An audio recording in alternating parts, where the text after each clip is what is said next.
Welcome, everybody, to the next session of the Human Values Collective Mentorship Program. Okay, here we go. This session is going to be all about transforming the energies of separation. Transforming them to what? Oh, we're going to get into that. We'll do our opening rituals, go into chapters 9 and 10 of Radical Forgiveness, very radical, and then go into a little bit of role play. Who's ready to role play before we do housekeeping at the end? What can we transform hate into? One idea is love. This song is called Love is the Only Power. Let's sing it together. Love is the only power. Love is the only way. Love, love, our love. Watch our circle grow. Love is the only power. Love is the only way. Love, love, our love. Watch our circle grow.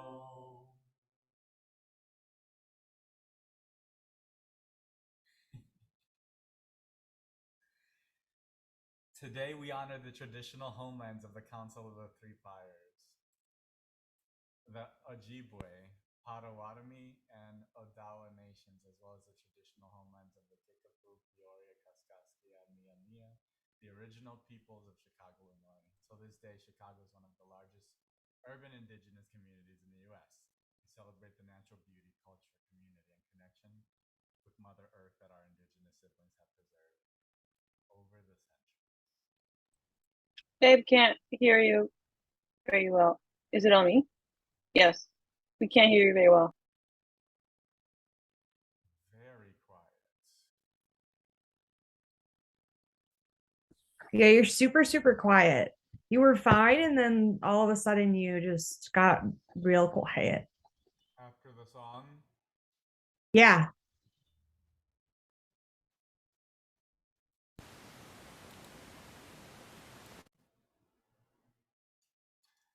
how about now? Yes, yes. Way better? Yes, queen. Yeah, we're gonna have to, yeah, I don't know how we're gonna do with the music. We'll have to figure something out. Acapella, maybe. There might be a feature where you can disable automatic volume. And because I think that's what it's doing, because you're a lot louder with them when you're playing and singing, I think it's bringing the volume down. So it might be a microphone On setting. Zoom or on the microphone settings? No, I think it's a Zoom setting. Oh, it's a Zoom. Mhm. Okay, thanks. I'll Yeah, we've play- been trying to figure it out, but we'll play with it. Yeah, thank you. Figure eight, let's jump in.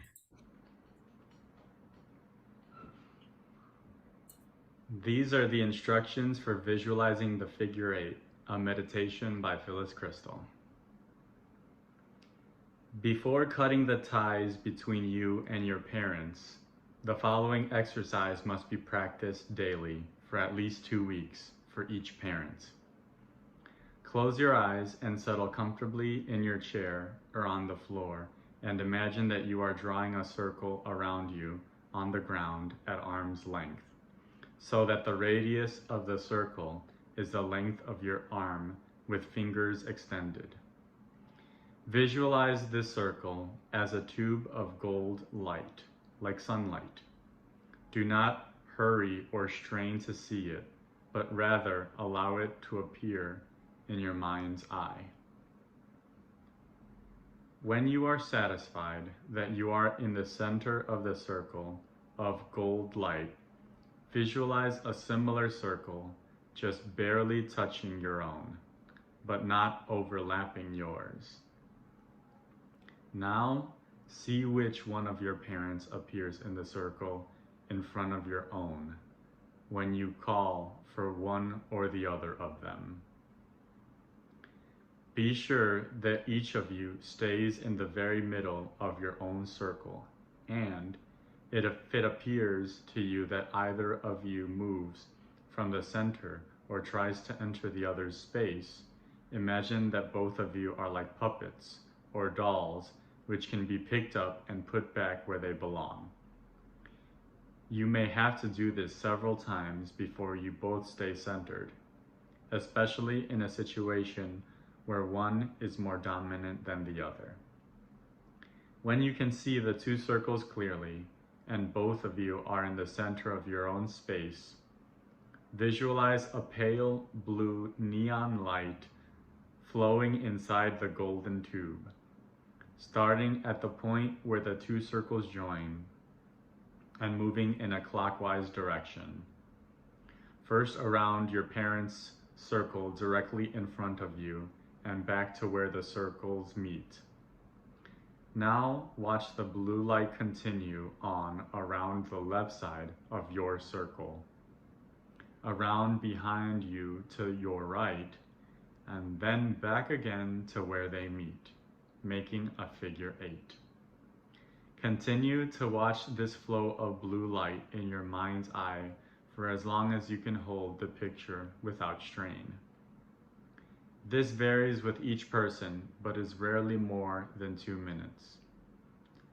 The blue neon light will magnetically draw all of you into your circle, and all of your parent into his or hers or theirs, so that each of you will occupy fully your own separate territory. This exercise must be repeated regularly every day until it flows easily, ensuring that the message that you wish to become an independent individual penetrates to the subconscious mind of both your parent and yourself. The subconscious mind understands pictures and symbols more easily than words, but they have to be regularly repeated for the intended message to be received and acted upon. The times best suited for beaming messages in this way are just as you are awakening from sleep, and again as you are about to enter the sleep state, when you are closest to your subconscious mind. After you have the picture clearly established, just a short practice period of about 2 minutes, night and morning, is sufficient. During the rest of the day, it is helpful to visualize giving your figure 8 a little push to keep it moving, in the same way that a child bowling a wooden hoop will give a gentle tap with a stick to keep it rolling. Please do not hesitate to check back with me if you have any problems with this exercise, so that you can be sure you are doing it correctly from the start. And take a moment to yourself.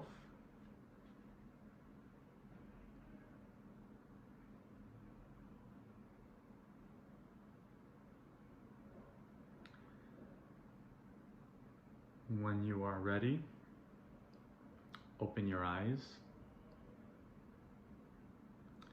Start to wiggle your fingers, wiggle your toes. Stretch out your arms and your legs. Stretch in any way that feels good. And practice this daily to bring peace and improve your relationship with your parents.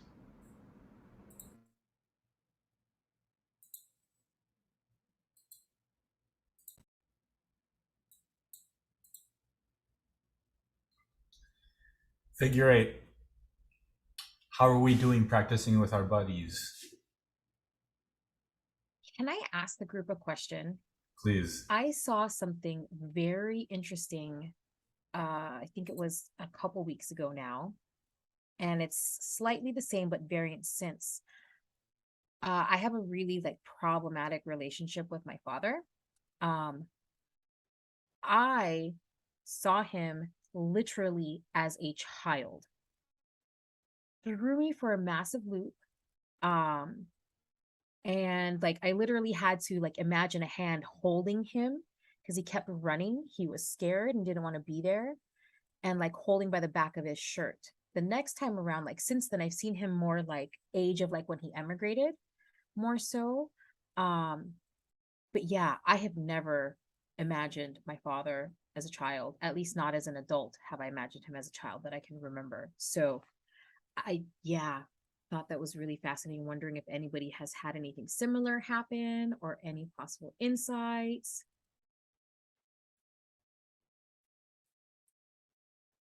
I know it's a strange one. I invite the council to speak. Julia, were you jumping on it? I think I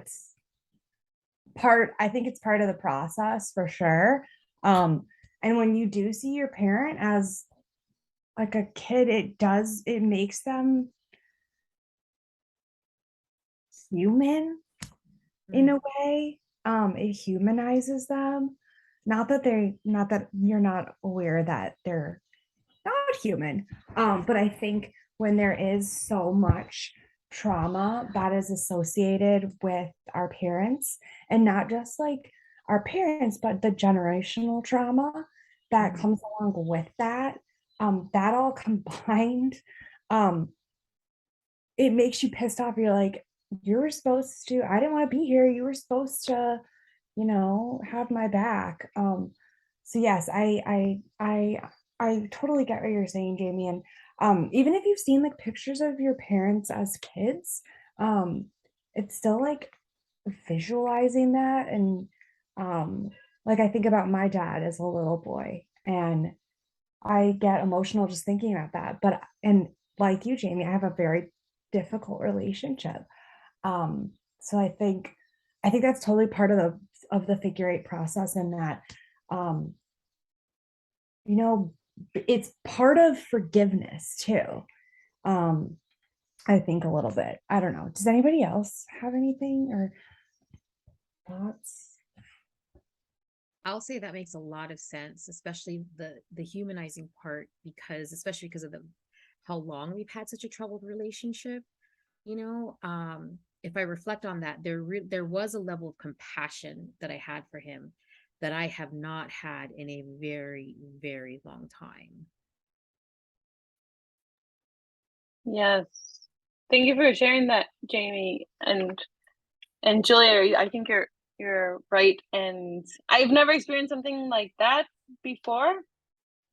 So I would say this the same as Julia. And also something that comes to me is I mean we give it the meaning that we want. Like that doesn't have to be something scary or weird. It's just like, oh, that's just like how they show up. I think in this in cutting the ties, it when you have like the, what is it called, divine parents, like however they show up, whatever symbol they show up, like it's fine. Let me put some like but also something that came to me is it might reflect a time in the life of your father that was traumatic, so maybe like that age is coming up, like it's a connection with like that age of a traumatic event, um but not necessarily that it's like connected to you. There is definitely patterns that happen. Like if a parent experienced a traumatic event at 11, something might have happened to you at 11 as well, like yourself. Mm. Um, but I mean, we are all, as I usually say, children acting as adults or children living as adults. So there's nothing new with that. Thank you all. This definitely helps make sense of things. Yeah, thank you for being vulnerable and sharing that with us. Always welcome. What? It was more so massive curiosity to see if I Mm, wasn't the only one. I've talked about my dad many times in the mentorship program, and I'll probably say like my relationship with his now is like the best I've ever had. And I think it's a as a result from this work. That was when I did the cutting the ties the first time. It was with him, and I did in a moment I saw him as a guru. I saw him as a guru in the cloth, just very joyful. it's this thing that we can do for our parents is like we can see them as like they're at their highest potential, hold them up to like their highest light, their highest being, and that's a beautiful way to love from far away, because we need to do it from far away sometimes. So, so much love. Thank you. Boldness. Jamie, that was very bold of you. Sharon, opening that up. This week, we're looking through the lens of peace to practice boldness. The thought of the week is, I can do hard things. Can we say that together? 1, 2, ready, go. I can do hard things. To observe your fears as they come up this week, ask yourself where your fears come from and what will happen if you choose boldness in the face of fear. Beautiful pivots, right? Pivots. Give me all the pivots from fear to boldness. Everything you want is on the other side of fear. Does anyone like to speak to boldness this week?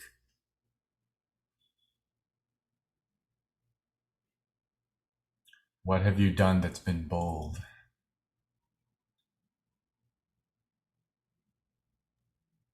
I can share. So quick story. I just want to tell the whole story, but one of my teachers from Costa Rica is visiting Colorado, and I asked her if I could visit her, and she said, "Oh yes." So like I plan to go on this trip, and then 1 day ago, she's like, "Oh, actually, I can't host you anymore." So well, there was a bigger explanation to that, and it was fine. It was just like, "Yeah, I can't host you anymore." So I was like, "Oh shoot." So I have for a while wanted to go on a solo trip either way. So I decided to still go on a trip and like book the stuff for myself. And it was very scary. And we're like, oh my God, am I going on this trip really? So I think that was bold. So I feel like sometimes we have like this idea, like boldness is like heroic. Like, I don't know. Maybe I don't know the exact definition of bold, but that I guess felt bold. And I might still see my teacher. I just won't stay with her. But yes, that was bold, I would say. It's this thing of like the leap of faith kind of thing, right? Jumping even if you're not sure where you might land. Isn't that exciting? Let's check in, shall we? You can check in on the mic, in the chat, or you can skip, that's fine. What do you want to transform about your life? Big question. We're here for transformation.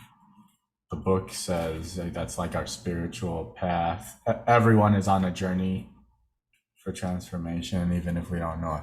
So what do you want to transform about your life? Who'd like to start?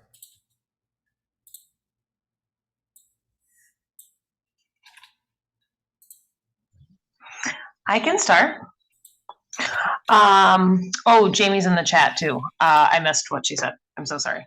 I'll be the first to speak. I think so.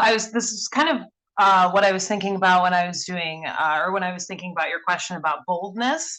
And I think what I've been trying to do, especially after reading, the last couple chapters of Radical Forgiveness, is like flipping that energy and flipping the way I talk to myself, but like more so than I think I am. There's this thing where we do, where we like talk positively and we send out positive vibes. We send out positive vibes to our people, to our lovers, to our whoever, to our friends. But then still on the inside, we're like, oh, fuck, I suck at that. Or, oh, no, that was stupid of you. Like, oh, why'd you do that? That's so dumb. Or like, even in passing, when you're like, oh, sorry, I'm an idiot. I just thought that you meant this.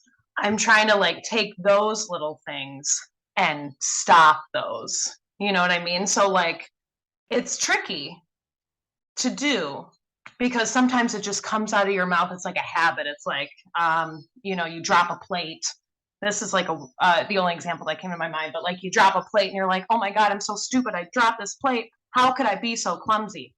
Why you gotta say that to yourself? It's just a plate. There's, a way that you can say, oh, yes, I dropped a plate. That's fact. But it happens. It happens to everyone. Nobody's hurt. Everyone's good. And we can clean up the glass and, like make sure no one gets hurt. Yeah, exactly. So that's what I'm trying to transform. Also trying to transform, like my still I'm going to bring this back again, y'all, because I just want to put it out there. Transform my Spanish speaking skills. My Spanish listening and reading skills have like really like shot up, and I feel pretty confident about those. Now it's the speaking. So I have to be bold and I have to be brave and I have to practice speaking, even though my Wisconsin accent still makes me feel very self-conscious. Okay, bye. Thank you, Victoria. It's so cute. I love your accent, and your Spanish is. I strive to be Victoria. let's be frank. With camp and her Spanish, I'm just ready. I also into a Spanish speaker. And I did something bold. I asked my internship if I could stay, and I was like, can you pay me for doing this? They're like, yeah. It's like, score. So I felt good about that. I've never done that before. I've never asked for like, hey, like I really like it here. Can I stay? Because I've never really liked it anywhere. But yeah, so yeah, I'm excited. I'm just so excited to be here.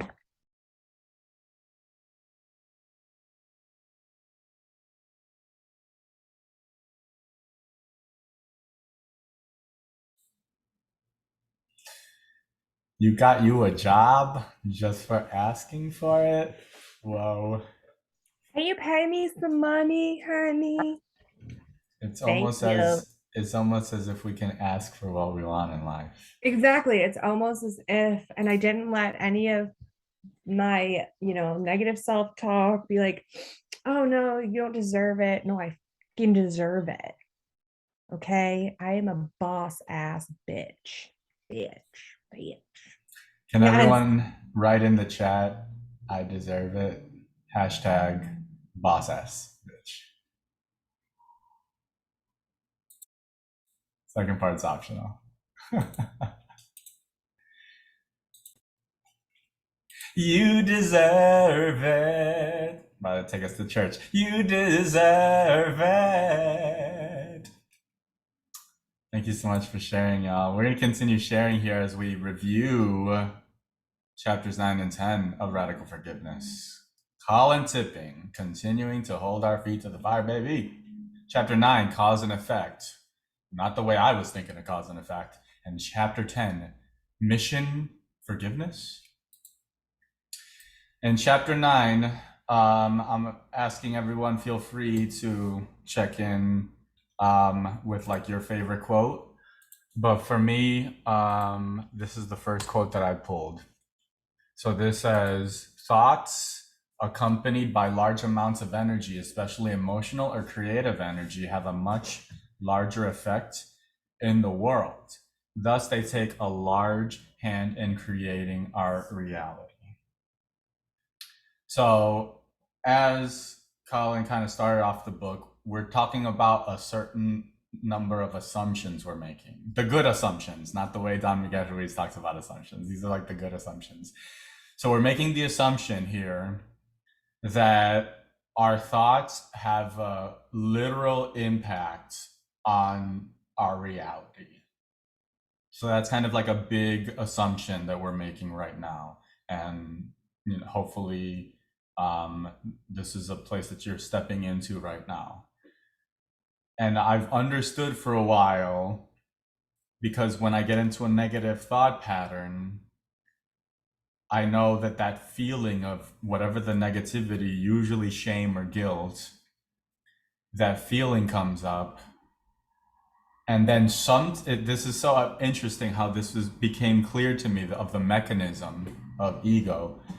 Sometimes I would forget what the thing was that I was thinking about that made me feel bad. And then I would be like, huh, oh man, I forgot. What was the thing I was thinking about? And then I'm like, why am I trying to remember the thing that made me feel bad? And then I was like, that is a thing in my head. What is going on there? That kind of proved it to me that it was this mechanism, this illusion, this way of thinking. And so we get into these negative thought patterns.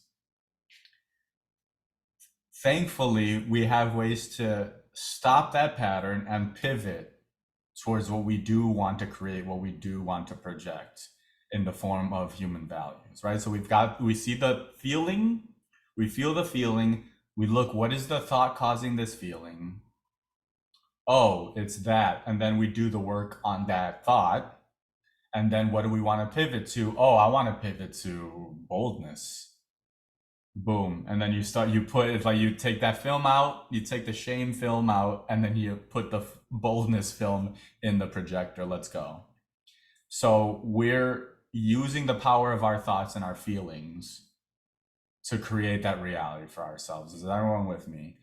I love in this first quote there, he's saying, thoughts accompanied by large amounts of energy, especially emotional or creative energy. Because when we think about emotions, we're thinking of like, yeah, the whirlwind of emotions, or even love, like, oh, that obsessive love, right? It's like the emotions sweep us away. But then there's this other area of creative energy that I can talk about as like flow, of when you like the thing you're doing, you're really good at it, and you can do it for hours and time flies by. It's like we access this amount of creative energy. There's no ego involved. Like our personality melts away, and we're just like pure consciousness engaged in this activity of creating something. So I think there was a practice guide we did this year or last year that was, I am pure creative energy. So that excitement of making something, ooh, that is a very powerful thing, and that creates things. But we can do that for harm, we can do that for good. It really all depends on our understanding that it is a projection. We're looking on the right side now, projecting the illusion. This is another subsection in the chapter. When we change our perception, we drop our attachment to our belief that what appears on the screen represents reality. We experience radical forgiveness. I want to read that again. When we change our perception and drop our attachment to our belief that what appears on the screen represents reality, we experience radical forgiveness. So there's this idea of Maya. Maya and Brahma played this game. I wonder if we talked about this in first year, that they were going to play a game where Maya, the goddess Maya, chopped Brahma into a billion pieces, and those became all of humanity, those little pieces. So her human being is a piece of God, a piece of Brahma.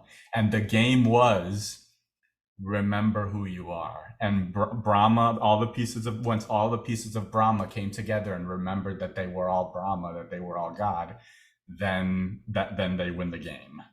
That's the game. So Maya is the goddess in that mythological origin story, but Maya also is the word for this illusion that, okay, there is this physical world, right? And we call that the dream. Don Miguel Ruiz calls it the dream in the Four Agreements and the Mastery of Love. It's the dream.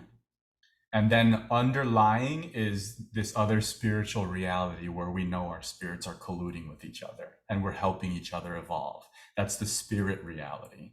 And then the thing above that is, it's kind of like the dream.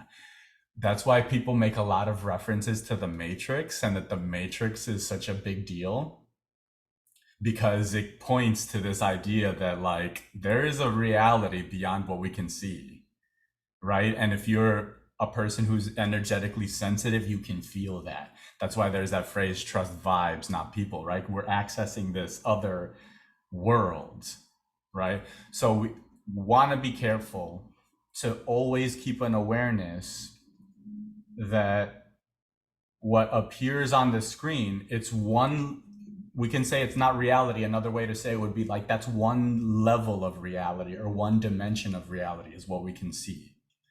But then when we have faith, when we trust, when we see what we want, and that good feeling of what it's going to be like when we get the thing we want and we get that creative energy, that whole dimension, that feeling, that's all part of like another dimension, that dimension of being one with everything, of seeing that it's all part of the same story.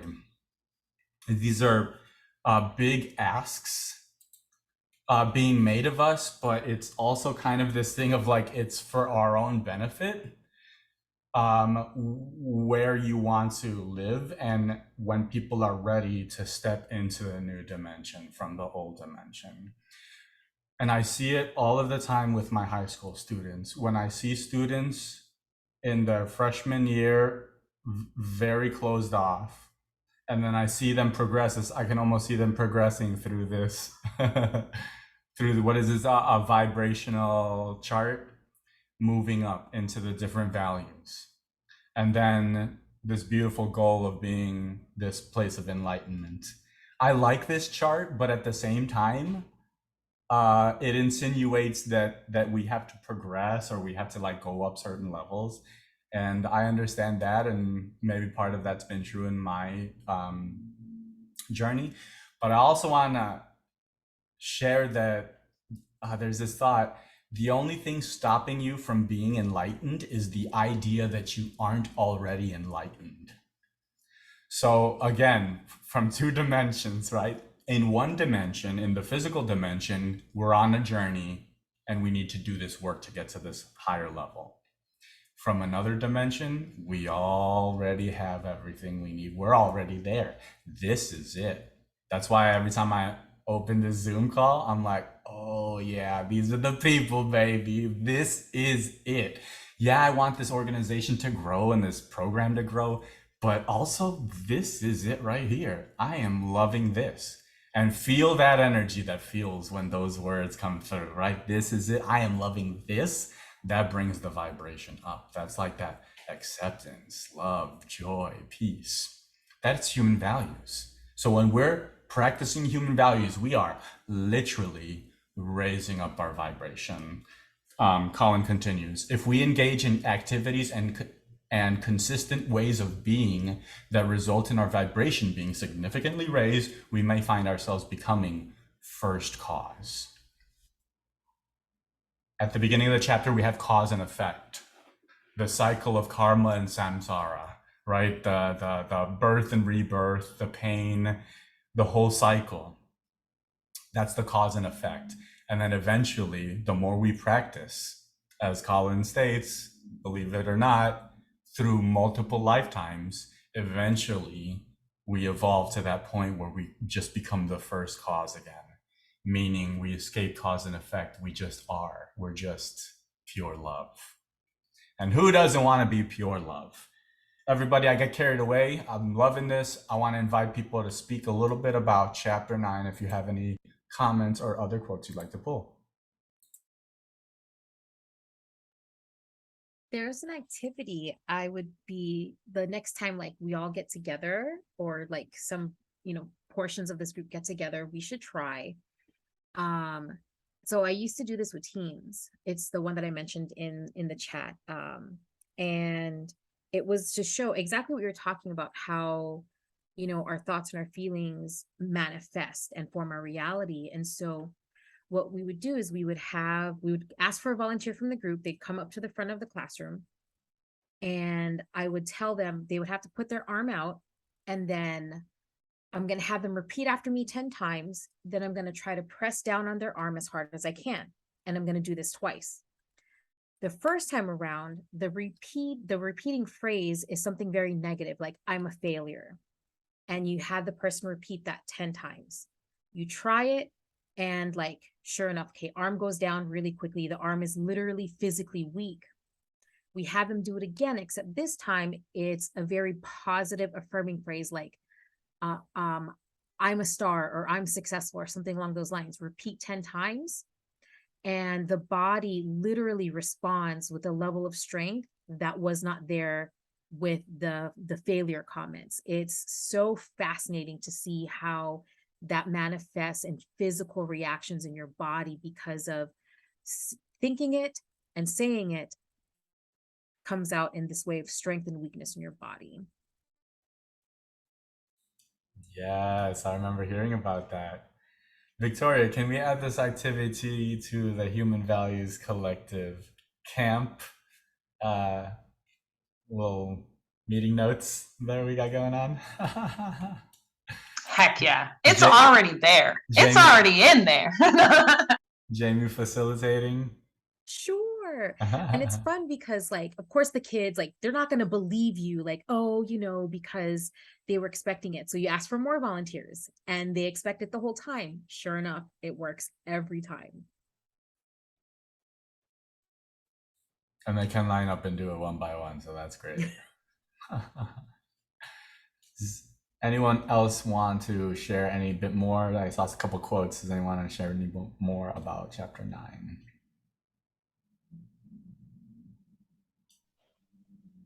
I kind of wanted to respond a little bit to what Miran, the quote that Miran you put in here, because I was thinking about that a little bit too.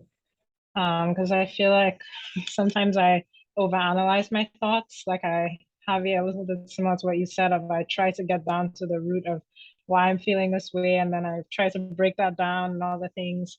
But then what I can tend to do is when I realize there's something challenging me in my life or lacking, then I go into a place of like blame or like creating myself as like I'm the cause of the terrible things in my life or stuff like that. But another quote I'm thinking that's helpful for that is on page 123 when he says, to accomplish our mission to transform energies, we must have a total experience of those energies.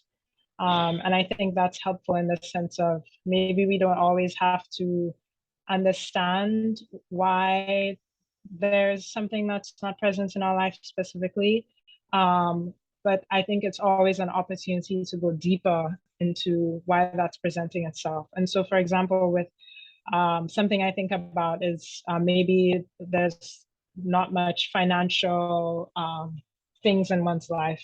Then it's an opportunity to focus on abundance, the energy of abundance, where you're like really trying to create that for yourself, whether that's through journaling or being specific.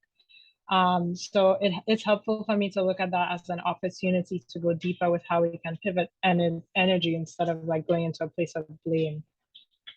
So yeah, that's what I've been thinking about. Can I piggyback off of that? And this is also in response to Miran, what you dropped in the chat and what Melody just shared.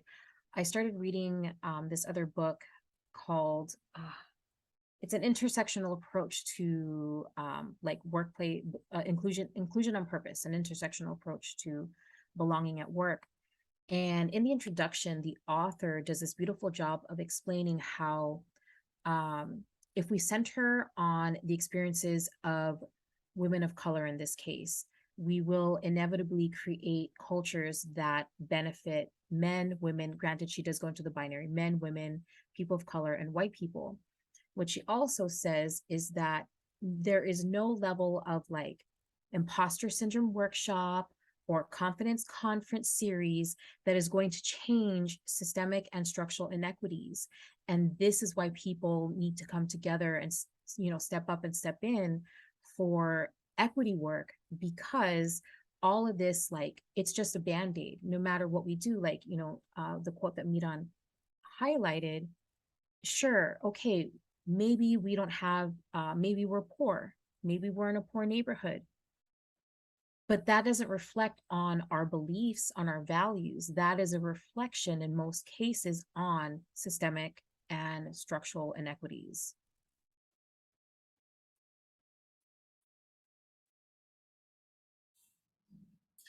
Amen.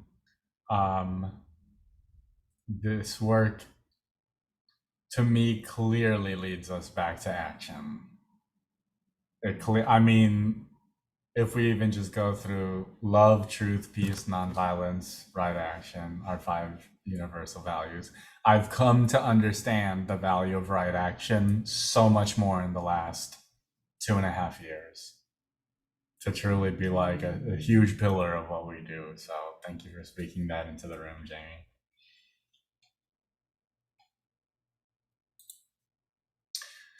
This is chapter 10. I think we spilled over into chapter 10 already, but we're looking here at Janet's story. Y'all, let me tell y'all, I ugly cried on the balcony for this. And I want to say I was like questioning who I was in a past life reading this story, let me tell you. So Janet was unwilling to see the spiritual story behind the human story. I liked using those words, just kind of writing this like synopsis. Unwilling to see the spiritual story behind the human story. And then through breathing, which is another yoga, right? This is another way that a lot of people come into realization. Through breathing, she was able to remember her soul contract with her best friend. So it describes this incredible visualization. To me, it sounded as a memory of her there floating out in space with her daughter, but they were just best friends and they were deciding, okay, we're gonna go back to Earth. Which one are you gonna be and which one am I gonna be? And Janet's like, I'll be the mom. And Melanie said, I'll be the daughter. Either way, it's gonna be hard. Which one do you want to be? I was like, oh man, so good. And then just completely different coming out of that breathing exercise, came home, didn't say anything. Colin is very clear. He says, when someone experiences a transformation, don't say anything right away. There are multiple examples of this. Jill's story, multiple examples. Don't say anything right away. If we look at Loving What Is, Byron Katie, I think there's an example of that too. It's like the person comes home transformed. They don't say anything right away. And eventually the other person, they just catch whiff of that high vibration. Eventually they come and they just open up, and then the transformation happens in them. It was so powerful a transformation in Janet and Melanie that it even transformed Janet's mom, and all 3 of them were able to have and continue this incredible relationship together. So he's talking about just before that, he says, and this is, I lost it a little bit here. The energy of hate is transformed when someone who feels hate sees the love beneath the hate and forgives that person for hating them. In that moment, hearts open and love flows between 2 people. Thus, hate is transformed into love. Awakening results from a continual process of transformation of the energies of all forms of separation. So in this paragraph, right before Jill's story, I just felt that Colin summarized so many song lyrics, so many spiritual books, so many, even I look at activism, I look at Miriam Kaba, or I look at The Pedagogy of the Oppressed by Paulo Freire. They're all talking about accountability process, or providing the oppressor with an opportunity to stop being the oppressor. Okay, but how though? They go into it, they have their strategies. I recommend reading both of those books, We Do This Till We Free Us and Pedagogy of the Oppressed. But here is the underlying, what's happening energetically is the person who feels hated sees the love beneath the hate and forgives the person hating them. And I think that was very powerful for me, because that's what happened when my brother died. And there was this woman that all of a sudden I hated, who I didn't know. But I know my family hated her. And I had forgotten the hate, I think.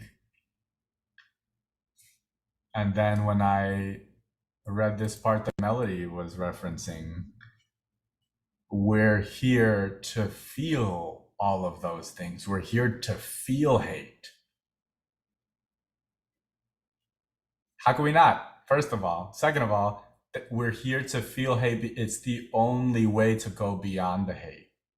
The only way to forgive the hate is to feel the hate. And I was just like, oh my God. Thank you for the permission to feel how I felt. And I had this moment and I felt the hate leaving my body. In that moment, as I was like weeping, breathing the hate that I have for men, for the patriarchy, for anyone who oppresses anyone else. You know, I'm not saying that there ain't more that came from. I'm saying I let a lot of it go reading these words. Because from a human level, there is love beneath that hate. These people they're just afraid. They're sick. They're in error. They don't know what they're doing. But from the spiritual story, they signed up to do exactly that, so that whatever needed to happen in the world would happen, so that we evolve in the way we needed to evolve.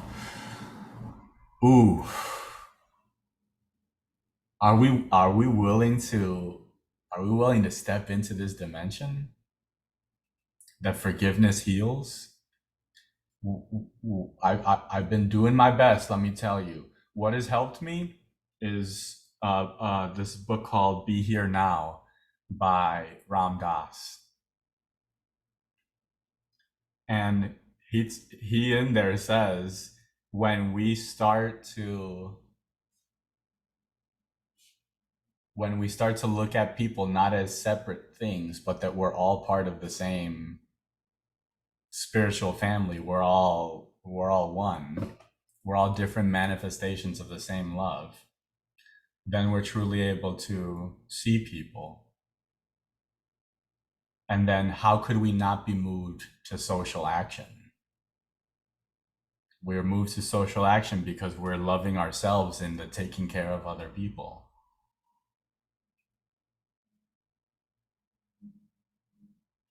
And then he continues, he says, right now, there's a child dying of hunger because of a system of capitalism that we all participate in.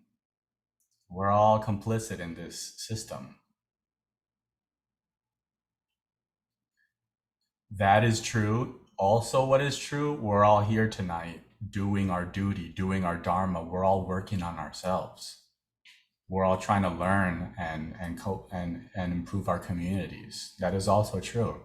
So in life, you take all of it is true. All of that is true. And he uses this phrase. The phrase is so. Can everyone say with me, so? Ready? And so. That is this idea. There is incredible love in the world. There's incredible suffering in the world. And we can feel all the feelings we want about that, and also make peace that is what the world is right now. And we are doing our part. I am doing my part. I am doing my dharma. I'm doing this one thing that is contributing to liberation. So that you doing your dharma, you doing your duty in the world is your anchor to protect you from the pain of separation that we experience when we hate the way the world is right now. But again, that's why this book is so loving and beautiful. it's okay to hate the way the world is right now. That's okay too. It's okay to have this moment of, oh, why does it have to be this way? Why does it have to be so painful? Why do children have to suffer? Why? There's literally a title of a section that says, we don't have to know why. All you have to do is make peace that that's the way it is, all the beauty, all the horror, and we can be at peace with that because we're doing our part, we're doing our dharma, and to rest in that. And the wind is part of that, the waves of the ocean are part of that. It's all part of that. And the peace that comes from that, that's what we choose. And then we create more peace because we're projecting that into the world through our actions and through our deeds. It brings us back to action. You cannot help practicing peace and then not express peace.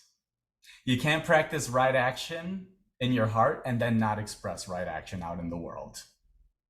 You can't practice humanity and then not stop and talk to the homeless man on the way to school. It's just we don't become, right? When we're talking about transformation, oh, beautiful thing to come back to. I'm not talking about becoming something that you aren't already. It's becoming more of who you really are. And that's why it was so emotional, this part with Janet's story, because it's all saying, and all of these books, they're saying the same thing, everybody. Remember who you are. Remember the contract that you made before you came here. You had this mission forgiveness. You had this mission of forgiveness to bring to the world, and you are doing it. And it's my honor to be doing it with you.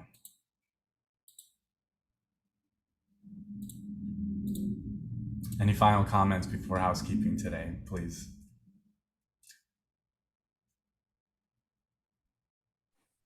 I'm just curious how people feel about the word contract, because I'm having trouble with the word contract. For some reason, I'm thinking of agreement more than contract. So I was just curious if that's bringing up any stirring anything for anybody else, because I'm feeling like, ooh, contract. Yeah, maybe agreement, but obviously what works for you. But if anybody's having that feeling, I wanted to share agreement I feel like is also a nice word to put there. Yeah. Thank you for that. That's awesome. I was kind of struggling with that too. And there was a part in the beginning of chapter 10 where he was just like, your only mission is to do this. And it felt a little like, whoa, it's not I get what he's saying about, your agreement, the original agreement and stuff, but we have a bunch of other agreements and missions that we're doing to go towards whatever our soul is wanting to do. I like agreement. Cheers. I like agreement. I agree. All roads lead to the top of the mountain.